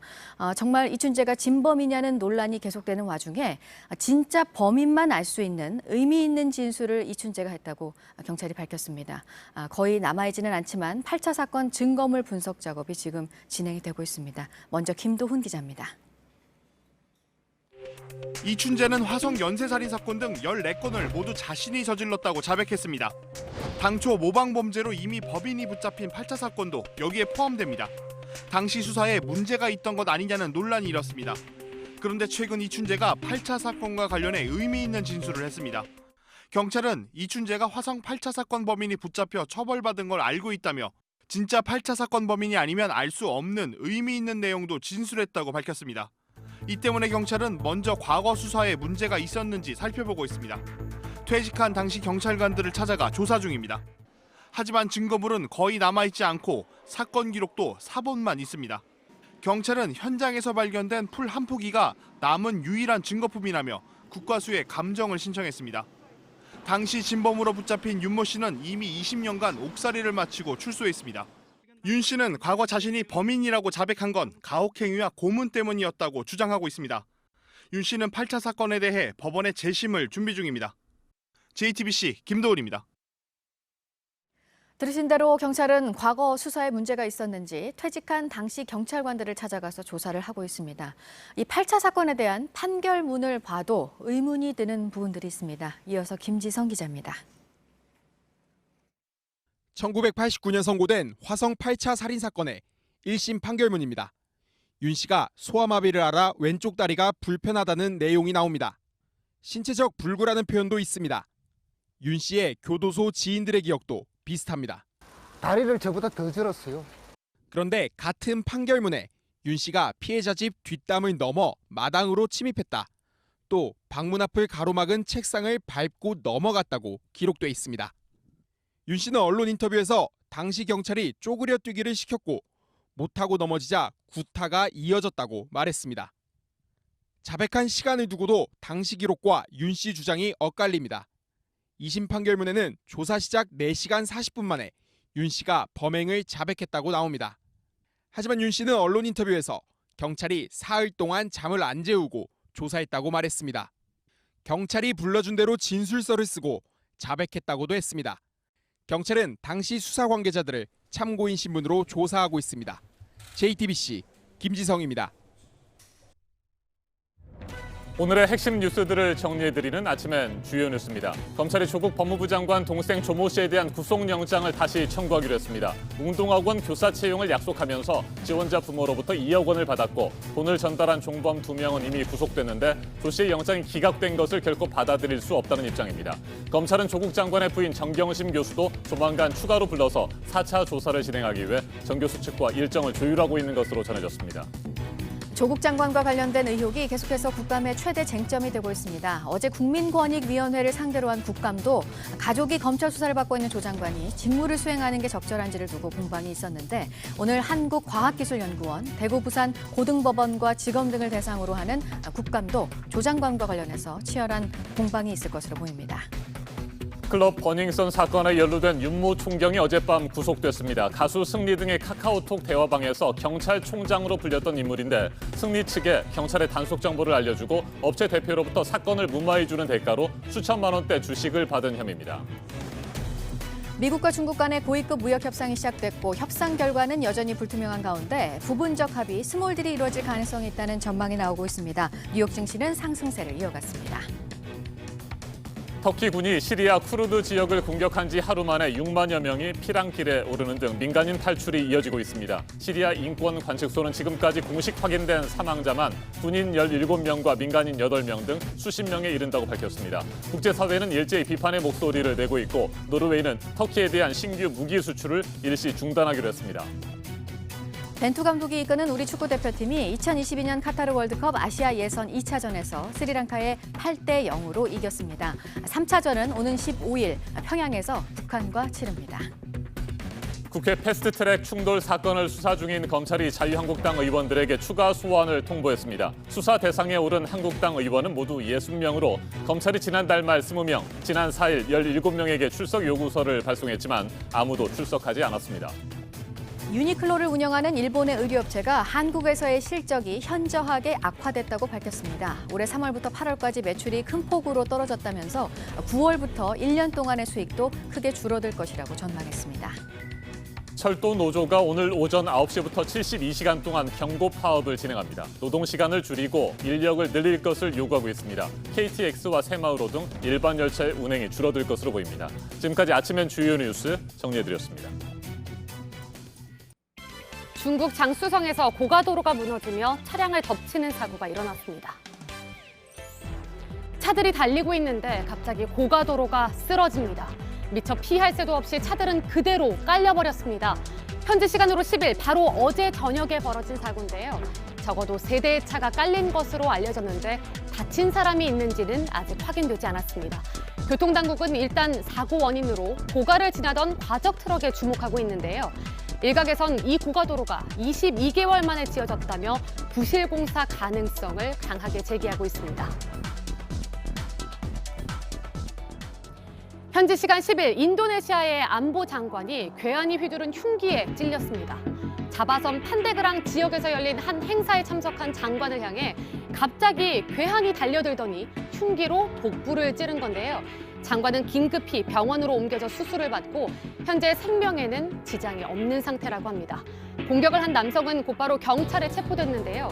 이슬람 극단주의 무장단체 IS를 추종하는 인물인 것으로 밝혀졌습니다. 미국 MBC 방송에서 뉴스 생방송 중 방송 사고가 났는데 어쩐 일인지 응원이 이어지고 있다고 합니다. 생방송 중인 화면 한켠으로 해맑은 표정의 4살 아이가 등장합니다. 현지 시간 9일 뉴스 진행 도중 방송 사고가 난 장면인데요. 알고 보니 이 아이는 뉴스를 진행하던 앵커의 아들입니다. 속보 때문에 황급히 출근해야 했던 이 앵커. 쌍둥이 아이들을 미처 유치원에 데려다 주지 못하고 함께 스튜디오에 들어올 수밖에 없었던 건데요. 사연이 알려지자 워킹맘인 앵커에게 응원이 이어지고 있다고 합니다. 이곳은 미국 오하이오주의 한 가정집입니다. 집에 온 소년이 놀라 뛰쳐나오는데요. 다름 아닌 염소 때문이었습니다. 이 염소, 집이 비어있는 사이 현관 유리를 깨고는 무단 침입을 감행했는데요. 방을 누비며 자유를 만끽한 것도 잠시 화장실에서 단잠을 자다가 딱 걸린 겁니다. 결국 경찰에게 붙잡혀 집에서 쫓겨났다고 합니다. 미끄러지고 구르며 가파른 언덕을 내달립니다. 오스트리아에서 열린 경사면 달리기 대회인데요. 80도의 급경사에 엎친 데 덮친 격으로 비까지 와서 무척이나 미끄럽습니다. 참가자들은 넘어질 듯 말 듯 벙중벙중 코스를 달리는데요. 달리는 거리가 반, 구르는 거리가 반입니다. 치열한 대회 끝에 우승을 차지한 선수는 우리 돈으로 약 40만 원가량의 상금을 받았다고 합니다.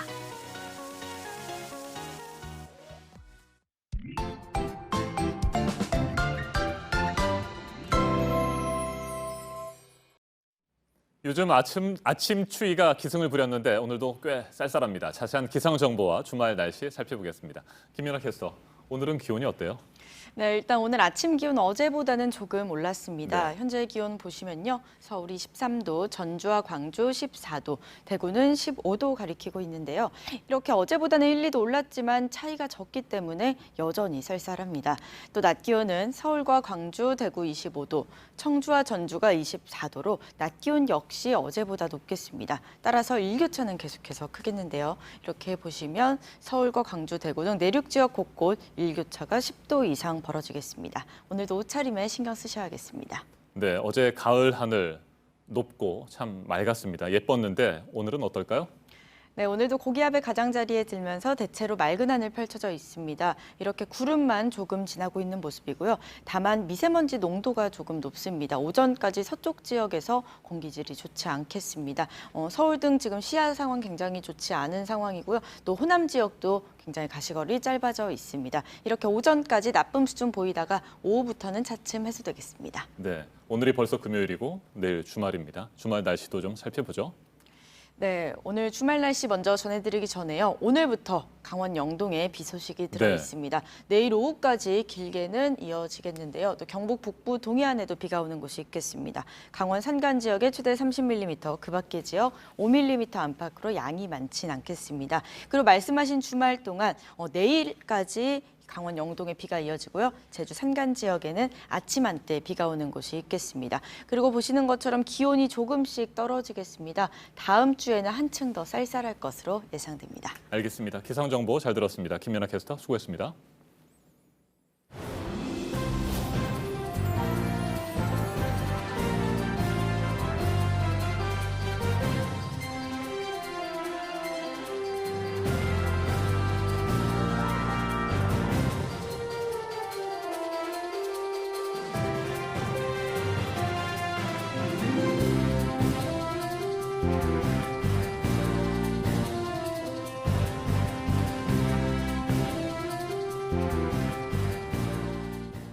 네, 금요일 아침입니다. 8시 3분 지나고 있습니다. 경기도 화성의 한 공장에서 오늘 새벽에 큰 불이 나서 지금 진화를 하고 있다는 소식도 오늘 아침에 들어왔고요. 새로 들어온 소식들 다시 한번 보도록 하겠습니다. 보도국 연결합니다. 안태훈 기자, 먼저 이 소식부터 볼까요? 어제 북한은 노동당 창건 기념일이었습니다. 김정은 위원장의 이날 행보에 대해서 북한이 전한 게 있네요. 네, 그렇습니다. 김정은 위원장이 금수산 태양궁전에서 참배했다라고 북한 매체들이 오늘 아침에 보도를 했습니다. 어제 참배에는 최용해 최고인민회의 상임위원장과 박봉주 국무위원회 부위원장을 비롯한 노동당 중앙위원회 정치국 간부들이 동행을 했습니다. 이들은 참배 자리에서 사회주의 강국 건설의 목표를 위해서 자력갱생의 책임과 본분을 다해갈 신념의 맹세를 굳게 다졌다라고 북한 매체는 전했습니다. 특히 자력갱생을 강조한 것은 기싸움을 이어가고 있는 북미 협상을 의식한 발언으로도 풀이가 될 수 있을 것 같습니다. 또 김정은 체제 들어서 노동당 중심의 국정 운영을 강조한 것은 사회주의 체제 정상국가임을 강조하는 차원으로 보이고 있습니다. 네, 무죄가 나온 재심 결과가 또 있네요. 육군보안사령부의 불법 수사로 징역형을 선고받았던 80대 남성이죠? 네, 육군보안사령부, 줄여서 보안사라고도 하는데요. 보안사가 일반인을, 그러니까 군인이 아니라 일반인을 불법으로 체포해서 경찰이 대신 수사를 했다면 이후 경찰 수사 단계에서 수집된 증거는 물론 검찰과 법정에서 한 자백까지도 증거 능력이 없다라는 게 이번 대법원의 판단입니다. 대법원은 국가보안법 위반 혐의로 기소돼 징역 15년을 확정받은 정모 씨의 재심 사건 상고심에서 무죄를 선고한 원심 판결을 확정했다라고 오늘 아침에 밝혔습니다. 정 씨는 1973년 반국가 단체에 가입해서 북한의 지령에 따라서 국가기밀을 누설한 혐의로 보안사에 체포된 바 있습니다. 네, 다음은 앞서 말씀하신 대로 오늘 새벽 5시쯤에 경기도 화성 휴대전화 배터리 커버 필름 제조 공장에서 불이 났다라는 소식입니다. 큰 불길은 현재 잡혔지만 진화 작업은 계속되고 있는 것으로 전해지고 있습니다. 경기소방재난본부는 화재 진압차, 그리고 화학구조대, 지휘차 등 총 46대와 소방 인력 93명을 투입한 끝에 신고 접수 1시간 30여 분 만에 큰 불길을 잡았다라고 밝혔습니다. 이 불로 공장 한 개동 약 1,300제곱미터가 모두 탔습니다. 또 30대 A씨가 연기를 마셔 병원으로 옮겨졌습니다. 네, 지금까지 아침에 지금 JTBC 안토니입니다. 미국과 중국의 무역 전쟁이 계속되고 있는 가운데 미중 고위급 무역 협상이 현지 시간 10일 워싱턴에서 다시 시작됐습니다. 지난 7월 무역 협상이 성과 없이 끝난 뒤 석 달 만에 이루어지는 겁니다. 스몰 딜과 노딜 가능성이 거론되고 있는데 아직까지는 결과를 예측하기 힘든 상황입니다. 최백은 건국대 경제학과 교수 자리에 함께했습니다. 어서 오십시오. 네, 안녕하세요. 네, 이번 협상 어떻게 좀 잘 될까요? 어떻게 보세요? 여전히 저는 쉽지 않을 거라고 봐요. 네. 그러니까 지금 뭐 빅딜은 이미 물 건너간 거고요. 빅딜은 구조적으로 제가 볼 때는 타결되기 쉽지 않고요. 빅딜은 아예 힘들고요. 예. 네. 이제 스몰 딜 얘기가 지금 나오고 있잖아요. 네. 근데 스몰 딜도 지금 이제 변수가 몇 개 남아 있는데요. 이 지금 미중 간의 지금 협상을 이해를 하는 좀 우리가 몇 가지 좀 키워드를 보게 되면요. 미국에서 중국한테 줄 수 있는 선물이 있고요. 중국이 미국한테 줄 수 있는 선물이 있는데 중국이 미국한테 줄 수 있는 최대 선물은요, 농산물 구입하고, 네. 그 다음에 이제 이 지적재산권, 뭐 이제 국제적인 이제 그러니까 기준을 좀 이제 지키겠다는 이런 이제 그러니까 부분이요. 그건 이제 법제화도 했기 때문에 그 정도고요. 미국에서 중국에다 줄 수 있는 것은 기본적으로 이제 추가 관세 철폐. 추가 관세 이제 10월 15일에 이제 네. 예고돼 있는 거를요. 30%까지 올리는 거. 이걸 현재 25%인 그렇죠. 말이죠. 그리고 이제 12월 15일 날에도 이제 그러니까 나머지 품목에 대해서 이제 그러니까는 또 15%로 관세를 부과하는 네. 게 예정돼 있는데 그 부분을 이제 그러니까 잠깐 유예하는 거 이 정도 줄 수 있고 그다음에 이제 화웨이 기업 이제 그러니까 중국 기업에 대해서 제재하는 것이 아직 구체적으로 시행은 안 들어갔어요. 네. 왜냐하면 미국 기업들이 아직도 그러니까 불편한 부분들이 있고 그러기 때문에요. 그래서 이 정도가 미국이 서로 줄 수 있는 건데 근데 이제 미국이 중국한테 요구하는 것은 그거 이상이라는 얘기죠. 그거 이상인데 그 중국이 그러니까 어쨌든 간에 그거를 이제 줄 수 있느냐 없느냐 한 데 속에서 트럼프가 지금 류호 부총리를 지금 이제 만나기로 이제 이루어진 네. 것은 저는 이제 중국 쪽에서 미국이 원하는 것에 대해서 그러니까는 소위 말해서 논의할 저 준비가 돼 있다. 이 정도를 준 것 같아요. 그러니까 이제 트럼프가 만나준 거고요. 근데 이제 문제는 뭐냐면 그 핵심이 뭐냐면 이제 환율 문제입니다. 네. 환율 문제인데 그 환율 문제가 환율 협정이 타결되는 게 만만치가 않습니다. 이제 그 이유를 이제 들여다보게 되면요. 그런 점에서 역시 스몰 딜조차도 많은 그러니까 우리가 불확실성이 남아 있다. 이렇게 좀 평가하고 싶습니다. 네, 빅딜, 포괄적 합의는 현실적으로 불가능한 것 같고 스몰 딜, 미니 딜이라도 좀 가능성이 있지 않느냐. 네.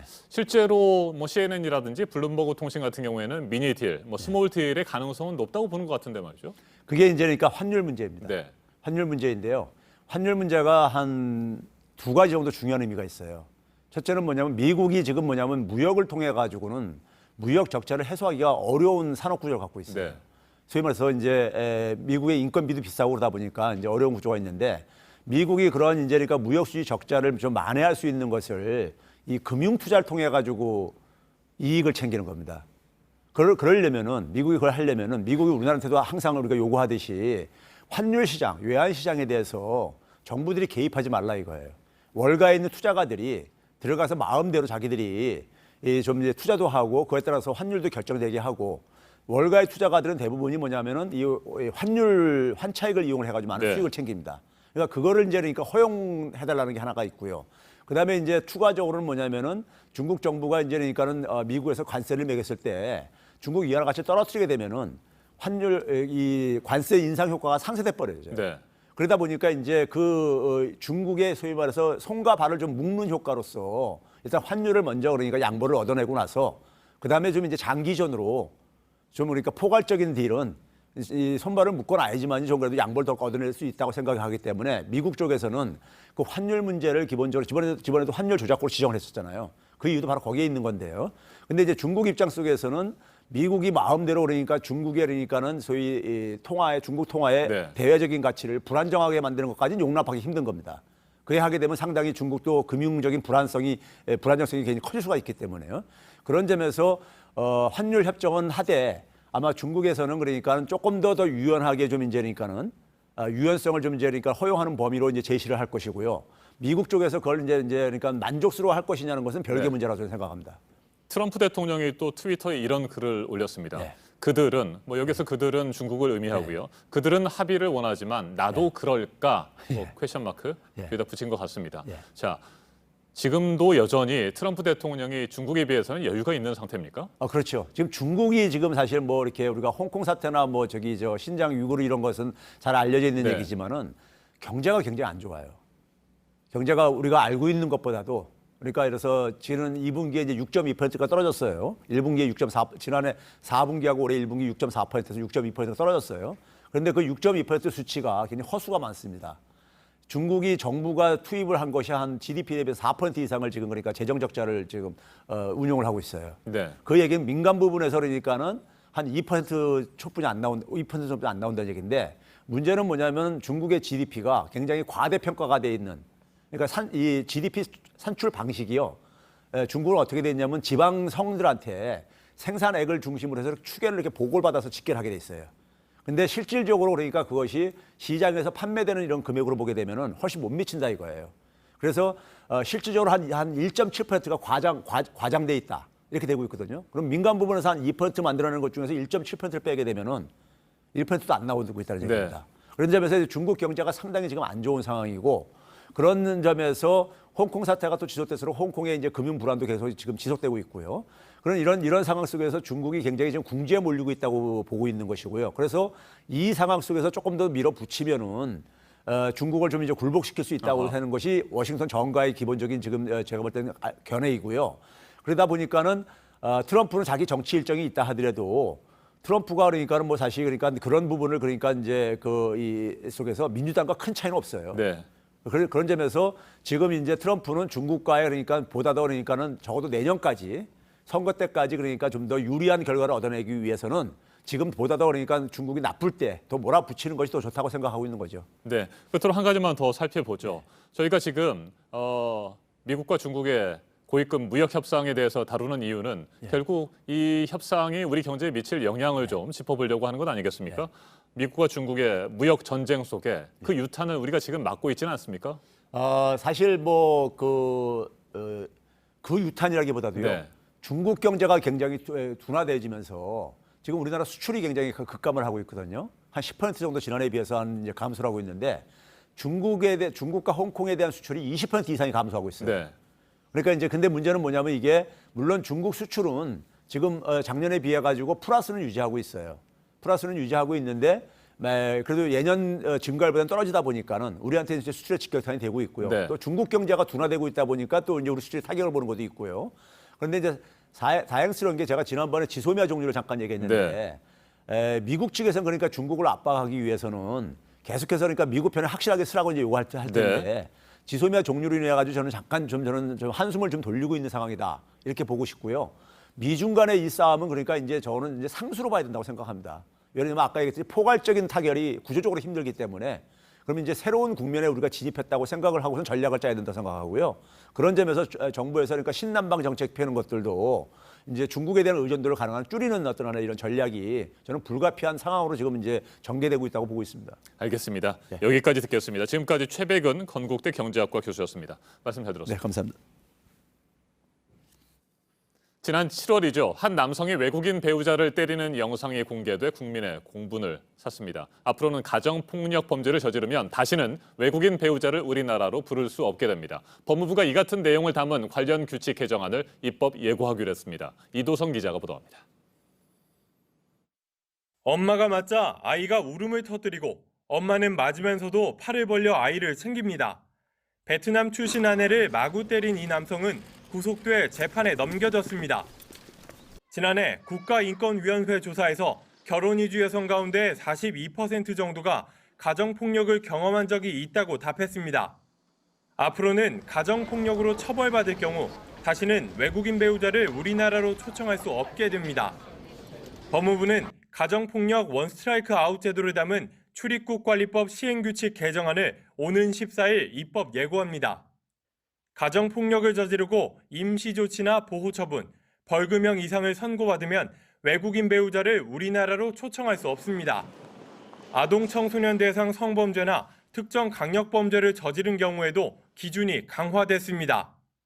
다만 자녀 출산 등 참작할 만한 사정이 있다면 입국 허가를 신청할 수 있게 했습니다.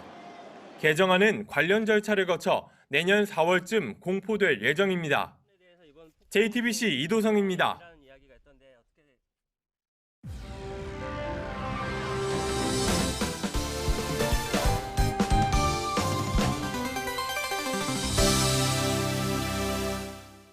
네, 주말 여행 정보 드리는 시간. 부산국제영화제가 이제 막바지인 부산으로 오늘은 가보겠습니다. 권기봉 역사여행 작가와 오늘도 함께합니다. 어서 오세요. 네, 안녕하세요. 네, 부산국제영화제가 열리면 그야말로 네. 부산이 막 들썩이잖아요. 맞습니다. 근데 오늘 이제 시청자 여러분께 전해드릴 거는 색다른 부산입니다. 먼저 영도다리부터 가볼까요? 네, 오늘부터 13일까지 영도다리 축제가 열리는데요. 네. 이 영도다리 같은 경우 우리나라에서 좀 특이하게 도계교입니다. 말 그대로 배들의 통행을 위해서 다리가 들어 올려졌다 다시 내려지는 그런 다리인데요. 네.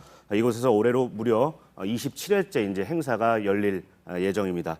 이번 행사 같은 경우는 이제 영도다리의 추억과 낭만이라는 주제로 열리는데요. 무량장 일대에서 또 영도대교 일대에서 열립니다. 특히 이제 내일 같은 경우는 2시, 매일 이제 2시마다 이 도계 행사가 열리는데 저 사진처럼요. 2시에 이제 도계를 끝낸 다음에 5시까지 다양한 해상 퍼레이드가 열리고요. 또 팔도 피난민들이 이제 이 영도를 많이 한국전쟁 당시에 몰려들었었는데 그들의 역사를 기려서 뭐 팔도 사투리 대회, 또 뭐 초대형 비빔밥 만들기 행사 등등 화합을 위한 참여형 행사가 열릴 예정입니다. 네, 영도다리 축제도 있네요. 네. 뭐 역시나 작가께서 소개를 해주시는 곳에는 역사가 늘 있어요. 네. 삼복도로도 그렇죠? 네, 삼복도로에서 이 삼복은 산 허리를 뜻하는 용어인데요. 네. 이 부산 같은 경우는 땅이 좁고 또 산이 많다 보니까 사실은 주거지가 그렇게 많이 발달하지 못했었습니다. 그런 상황에서 이제 한국 전쟁으로 수많은 피난민들이 몰려들면서 이 산 자락에도 다들 움집이나 판잣집을 짓기 시작한 거예요. 그래서 이 마을들을 잇는 삼복도로, 즉 달동네를 잇는 도로들이 생겨나는데요. 대표적인 게 뭐 수정 삼복도로, 또 영도 삼복도로, 또 남부민동, 반여동 등지 곳곳에 있는데요. 영도 삼복도로 같은 경우가 그 중에서도 이제 여행자들에게 아주 잘 알려져 있고 또 많이 찾는 그런 곳입니다. 실제로 걷다 보면은 흰여울 문화마을, 또 절영 해랑길, 또 하늘 전망대 등도 볼 수 있고, 이번 축제 기간 동안은 영도 삼복버스 투어 행사도 열리는데요. 이 버스를 타고 이 곳곳을 돌아보는 그런 행사입니다. 보통 금방 매진되기 때문에 좀 일찍 서둘러서 예약하셔야 될 것 같습니다. 네. 오늘 색다른 부산을 소개해드린다고 말씀을 드렸어요. 그 가운데 지금 하나가 아미동 비성마을인 것 같아요. 네, 맞습니다. 이 부산 서구에 위치한 하나의 이제 달동네인데요. 보통 부산의 달동네라고 하면 이제 감천 문화마을이 많이 알려져 있지만 이 아미동 비성마을 같은 경우는 더욱 극적인 역사적 요소와 또 풍광을 지니고 있는 곳이에요. 이름에서 아실 수 있지만 비석, 즉 예전에는 이 공동묘지였던 곳이 피난민들이 몰려들면서 일제 때 공동묘지가 마을로 변모한 곳입니다. 그렇다 보니까 좀 경제적인 상황이 안 좋던 시절이다 보니까 저렇게 비석을 가지고 혹은 묘지의 난간석을 가지고 집도 짓고 네. 계단도 만들고 도로도 만들었던 그런 흔적이 곳곳에 남아있는 아주 인상적인 곳이 아미동 비석마을입니다. 네. 절박했던 당시를 떠올리게 해주는 아주 그런 현장인 거죠. 네. 네. 절박했던 당시를 떠올린다고 지금 말씀하셨는데 전시도 있어요. 이 네. 상황을 볼 수 있는. 맞습니다. 이 황해도 연백 출신의 우리나라 1세대 다큐멘터리 사진가인데 바로 최민식 작가도 바로 이 아미동 비석마을을 중심으로 활동을 했던 부산의 다큐멘터리 사진가입니다. 네. 이분을 기려서 이 아미동에 가시면 저렇게 최민식 갤러리가 사람들을 맞이하고 있는데요. 이분 같은 경우는 이 아미동만이 아니라 뭐 자갈치 시장 등에서 가난한 이들을 서민들의 삶을 많이 찍었어요. 보통은 화려하고 높고 좀 거대한 거에 집중하던 시절에 서민들의 삶 속으로 파고들었던 말 그대로 휴먼 다큐의 거장이라고 보셔도 될 것 같습니다. 네. 부산의 옛 모습만이 아니라 오늘을 한번 돌아보고 또 미래를 그려볼 수 있는 아주 중요한 방문지가 아닐까 싶어요. 네. 또 한국전쟁 당시에 부산이 또 임시 수도의 역할을 한 곳이기도 하기 때문에 맞습니다. 또 관련한 곳들이 또 있죠. 네, 이 아미동 비석마을에 가시면 1023 피란수도 흔적길이라는 곳이 있는데요. 네. 바로 부산이 임시 수도로 이용됐던 1023일을 길어서 만든 도로 이름인데 네. 이 길을 따라서 한 1km 정도만 가면 옛 부산 임시 수도 정부 청사에 닿게 됩니다. 정부 청사. 예, 네. 원래는 그 1925년에 경남 도청으로 지어진 건물이었는데 한때 그 부산지방검찰청 청사로 이용이 되다가 2009년부터는 동아대학교 박물관으로 활용이 되고 있습니다. 이곳에 가면 당시에 이제 한국전쟁 당시의 모습을 또 그려볼 수가 있고요. 또 더 좀 자세히 보고 싶다 하시는 분들은 임시수도 기념관에서 열리고 있는 특별전, 바로 한국전쟁과 부산이라는 전시회를 한번 추천해 드립니다. 올해 12월까지 진행이 되는데요. 네. 피란수도 부산 관련 사진 한 120여 점 정도가 전시가 될 예정인데 특히 이곳은 이승만 전 대통령이 피난 당시에 머물렀던 관저이기도 합니다. 말 그대로 부산판 청와대라고 할 수가 있죠. 네. 저희가 오늘 이제 부산에서 잘 모르는 곳들을 전해드리려고 하는데 그래도 또 부산 하면은 바다잖아요. 맞습니다. 근데 요즘은 이게 대세인 것 같아요. 네. 막 북적 바다도 네. 막 북적북적 있는 바다보다 네. 좀 조용하게 여유를 즐길 수 있는 바다를 맞습니다. 좋아하시는 것 같아요. 여기 네. 딱인 곳이 있다고요? 네, 제주에 이제 올레길이 있다면 부산에는 바로 갈매길이 있는데요. 네. 12일부터 13일 그러니까 이번 주말에 이 부산 갈매길 축제가 벌써 11번째 이제 열리게 됩니다. 여기서도 또 축제네요. 네, 맞습니다. 네. 여러 곳들이 이제 이 해안 산책로들이 있는데 그 중에서도 이기대 산책로를 좀 추천해드리고 싶어요. 이기대 산책로. 맞습니다. 용호 부두에서 해안을 남쪽에 끼고 왼쪽에 끼고 남쪽으로 한 5km 떨어져 있는 곳까지 쭉 걸을 수 있는 길인데 이곳을 따라 걷다 보면 정말 그 절의 고도와 같은 정말 아름다운 그 남해의 모습을 바라보실 수도 있고 또 길 끝에는 5, 6도 스카이워크도 있습니다. 바닥이 이제 투명 강화 유리로 되어 있는 그런 곳인데 아찔한 바다도 또 한번 만끽해 보실 수 있는. 네, 요즘에는 저렇게 아찔하게 만들려고 스카이워크를 또 많이 지자체에서 맞습니다. 만들어 놓더라고요. 거의 우리나라 이제 1세대 스카이워크라고 보셔도 무방합니다. 네. 또 저런 데 위에서 밑에 바다를 경험하면 어떨까 싶기도 네. 하고요. 마지막으로 음식. 네. 근데 부산 하면은 이제 일반인들은 떠올리는 게 밀면 있고 네. 돼지국밥 있고 네. 뭐 생선 회나 뭐 이런 것도 있겠지만 네. 이 두 가지 다 옛 부산을 떠올릴 만한 음식들이에요. 예, 사실 이것도 다 한국 전쟁 혹은 6.25 전쟁과 아주 깊은 연관이 있는데요. 이북에서 내려온 피난민들이 미국이 원조해 주던 이제 밀가루를 가지고 예전에 먹던 이제 냉면을 부산 스타일로 재해석해낸 것, 그게 이제 밀면인데 보통 이제 부산역 일대나 서면 근처에 가시면 오래된 집들이 좀 여럿 있습니다. 특히나 다다음 주인 25일부터 27일까지는 부산 서구 일대에서 또 고등어 축제도 열려요. 네, 고등어 축제까지. 근데 고등어 같은 경우는 우리나라에서 이제 그 거래되는 위판되는 모든 고등어의 한 90% 이상이 이 부산에서 거래될 정도로 부산하면 또 고등어가 아주 인상적인 그런 음식 재료인데요. 이때 한번 가셔도 좋지만 또 이번 주에 물론 가셔도 신선한 고등어, 그 어느 곳보다 신선한 고등어 맛보실 수 있을 겁니다. 네, 이번 주 축제가 많은 부산 돌아봤습니다. 네. 권기봉 역사여행 작가였습니다. 고생하셨어요. 네, 고맙습니다. 네, 몸에 붙이는 카메라를 달고 출동을 하는 경찰관들이 있습니다. 자비를 들여서라도 사서 달 수밖에 없는 이유가 있습니다. 배승주 기자입니다. 폭행을 당했다는 신고에 경찰이 긴급 출동했습니다. 가해자로 지목된 남성은 신원 확인을 계속 거부합니다. 인적사항 안 밝힐 겁니까? 말장난 하시는 겁니까? 그러다 갑자기 혼자 쓰러지고 다친 척 연기까지 합니다. 다 찍고 있습니다. 결국 남성은 공무집행 방해로 입건됐습니다. 바디캠에 찍힌 영상 덕분입니다. 과잉 진압이다. 자기는 그런 적이 없다라고 주장하시는 분들도 있습니다. 이럴 때는 좀 답답하기도 하고.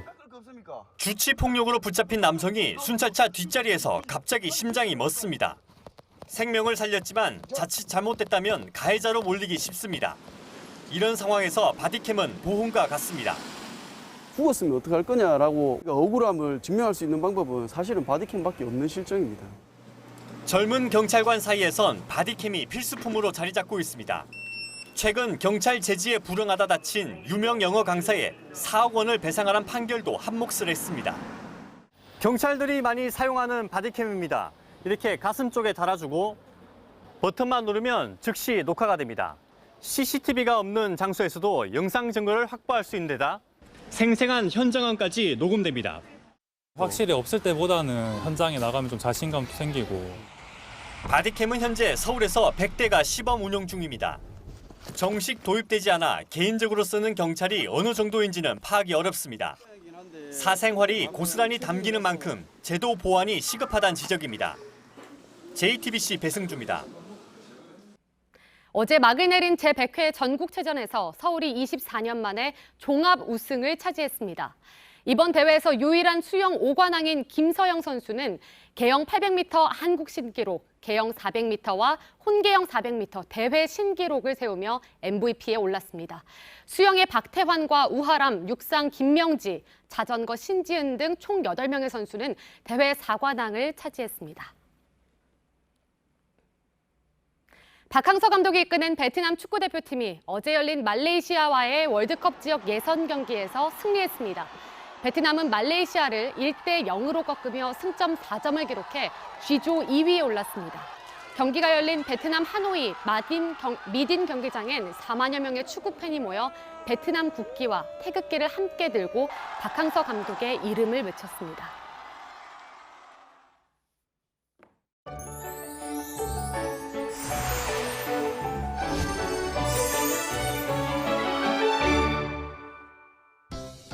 오늘 아침 기온과 낮 기온 모두 어제보다 조금 오르겠습니다. 따라서 계속해서 일교차가 무척 크겠는데요. 내륙 곳곳 10도 안팎까지 벌어지겠습니다. 오늘 강원 영동은 차차 구름 많아지면서 오후부터 비가 오겠습니다. 경북 북부 동해안에도 일부 비 소식이 있고요. 길게는 내일 오후까지 이어지겠습니다. 양은 강원 산지에 최대 30mm, 그 밖에 5mm 안팎으로 예상됩니다. 북상하는 태풍 하기비스의 간접 영향으로 동쪽 지역 중심으로 바람이 점점 강해지겠습니다. 동해안을 따라서 강풍 예비특보도 발효 중입니다. 오늘 낮 동안 서울과 광주, 대구가 25도, 청주와 전주가 24도까지 오르겠습니다. 대부분 평년 기온 웃돌겠습니다. 북한도 오늘 최고 26도로 우리나라와 비슷하겠습니다. 내일 아침 제주 산지에도 비 소식이 있습니다. 기온은 차차 다시 떨어지면서 주말 이후 예년보다 쌀쌀하겠습니다. 기상정보였습니다. 아침엔 뉴스워치, 오늘 하루 관심을 가지고 지켜봐야 할, 기억해야 할 뉴스 끝으로 정리해드립니다. 클럽 버닝썬 사건에 연루된 윤모 총경이 어젯밤 구속됐습니다. 가수 승리 등의 카카오톡 대화방에서 경찰총장으로 불렸던 인물인데 승리 측에 경찰의 단속 정보를 알려주고 업체 대표로부터 사건을 무마해주는 대가로 수천만 원대 주식을 받은 혐의입니다. 지난 7월 말 이후 미국과 중국의 고위급 무역 협상이 오늘부터 다시 시작됐습니다. 포괄적인 합의보다 부분적 합의가 이루어질 것이라는 전망이 나오고 있는데 트럼프 대통령은 중국 대표단을 이끌고 있는 류허 부총리를 만날 것이라고 밝혔습니다. 터키군이 시리아 쿠르드 지역을 공격한 지 하루 만에 6만여 명이 피난길에 오르는 등 민간인 탈출이 이어지고 있습니다. 시리아 인권관측소는 지금까지 공식 확인된 사망자만 군인 17명과 민간인 8명 등 수십 명에 이른다고 밝혔습니다. 국제사회는 일제히 비판의 목소리를 내고 있고 노르웨이는 터키에 대한 신규 무기 수출을 일시 중단하기로 했습니다. 인력 충원과 노동시간 단축 등을 요구하고 있는 철도노조가 오늘부터 사흘 동안 파업에 나섭니다. 평시 대비 KTX는 72%, 새마을호 등 일반 열차는 68%만 운행이 됩니다. 오늘 전해드릴 소식은 여기까지입니다. 이상으로 JTBC 뉴스 아침엔 금요일 순서 모두 마치겠습니다. 건강한 주말 보내시기 바랍니다. 고맙습니다.